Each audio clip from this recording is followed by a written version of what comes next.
A couple days ago, I came across this video, a YouTube leak of the Angry Birds movie, which I had first seen 7 years ago.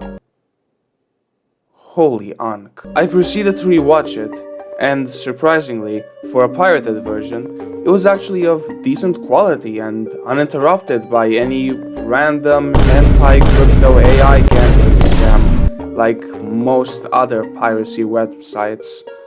And therefore I got the full experience before it inevitably got deleted due to copyright.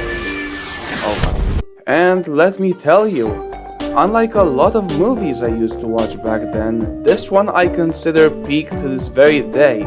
It has everything for everyone. Dirty humor, jokes ahead of their time, pop culture references, pop music, including rickrolling, but also a heart-touching story about anger and resentment towards a society that has rejected you for who you are. Angry Birds is a 2016 movie based on the franchise by the same name under the Finnish REUPLOAD company, which involves a conflict between birds and green pigs. Yes, the entire conflict is a literal race war based around eggs. Birds lay them and wait for them to hatch, while the pigs try to steal and eat them. It's a pretty simple and even silly premise. But what if I told you this 1-decade-old movie had something more to it than meets the eye, beyond all the raw, unfiltered humor and endless pop culture references? You all read the title and saw the thumbnail, and you may wonder, what does a kids movie have to do with the rise of the far right? Here's how. Spoilers ahead.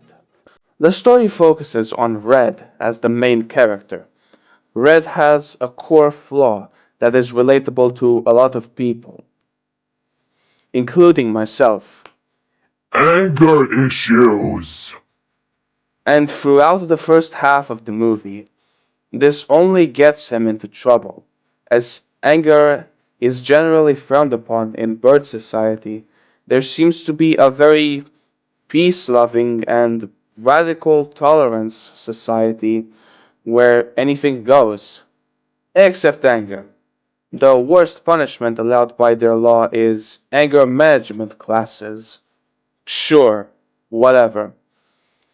However, Red has always been different. Ever since birth he came out swinging. He had no parents he knew of. He had 2 huge eyebrows that got him made fun of in school, and this made him so chuffed to the other bird kids that he had no friends and 0 play. The one thing that inspired him was Mighty Eagle, a mythical superhero bird who may or may not have done something in the past to make the entire island admire him. Red is fundamentally isolated and at odds with the community he lives in, and yet what he craves deep down is acceptance for who he really is, anger issues and all, not for who they want him to be, but instead the other birds reject him time and time again, which makes him even angrier and more self-destructive. However, one day, something happens that will fundamentally change everything. A ship reaches the bird island, wrecking Red's home in the process. He's kinda homeless now, so he's pissed, and rightfully so. But the other birds and the passengers, just a few pigs, don't seem to care, even welcoming each other. The entire time, Red is the only one suspicious of them, which initially makes him seem like more of a paranoid weirdo to the other birds, even his newfound friends, Chuck and Bomb. But little do they know, Red is right. And he is proven right when he sees the eggs being stolen, while the entire island is distracted by a party.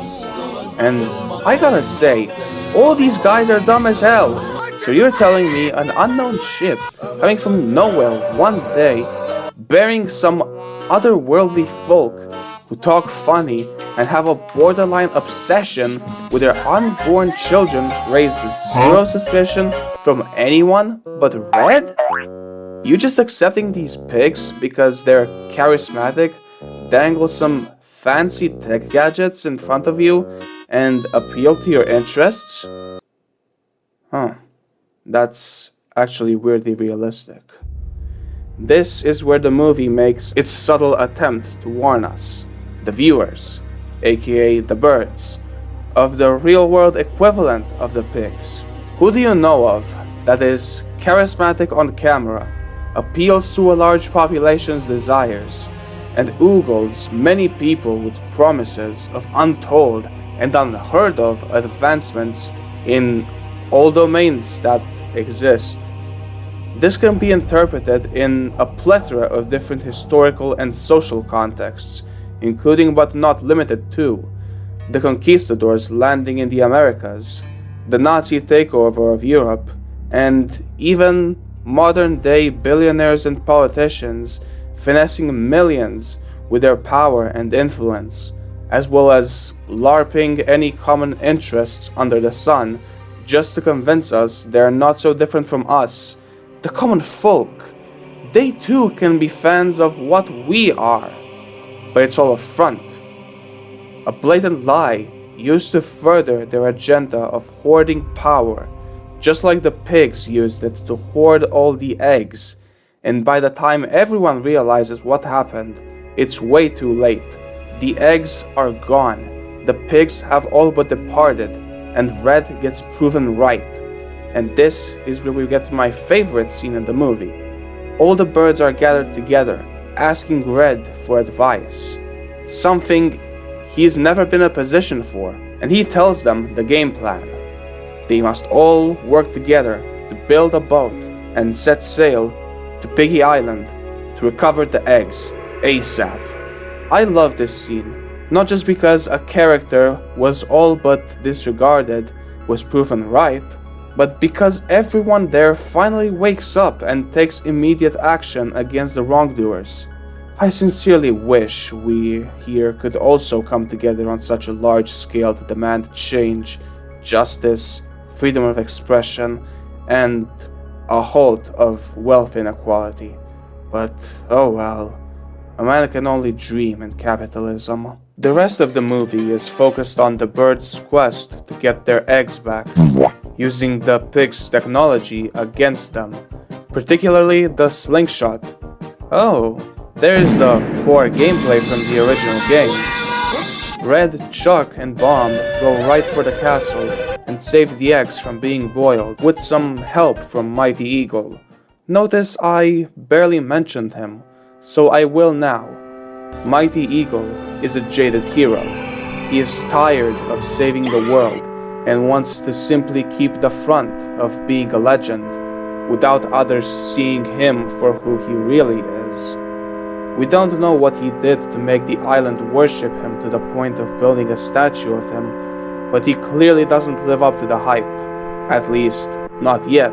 He refuses to help Red in stopping the pigs, but once he sees the situation unfolding on Piggy Island, he decides to finally step up and show everyone why he is the GOAT. At the climax, Red confronts Leonard, and his impulses urge him towards anger and rash action. But had he given in, the plan would have been lost, and the one egg that Leonard kept would be forever lost. Instead, he gets flashes from his past, and the last one saying this: "Anger is not always the answer." That's the key part. Not always, but that doesn't mean never. Had the birds not gotten angry about all their unborn children being stolen, they would never have gotten them back. So the birds learn when to be angry, and in contrast, Red learns when not to be angry and act more calculated. And this pays off. In the very end, Red gets a new home in the actual city instead of being isolated from everyone else.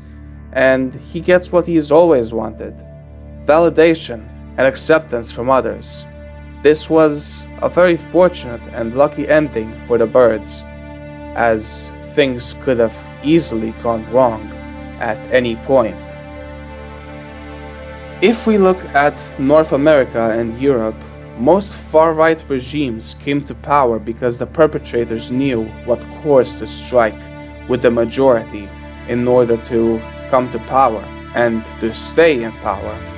They exploited a problem, sometimes real, sometimes manufactured.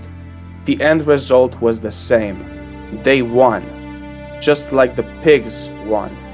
If there is anything to take away from this semi-serious video, it's not to trust someone just because they appeal to your interests or confirm your views on the world, especially not in the political sphere, as politics is never about giving the people what is best for them, but about self-interest, about attaining and maintaining a grip on enormous power over the masses. We need to be aware of this reality and strike a delicate balance where the politicians' desire for power intertwines with the people's needs for financial and social stability, or just, burning it all to the ground and letting people govern themselves.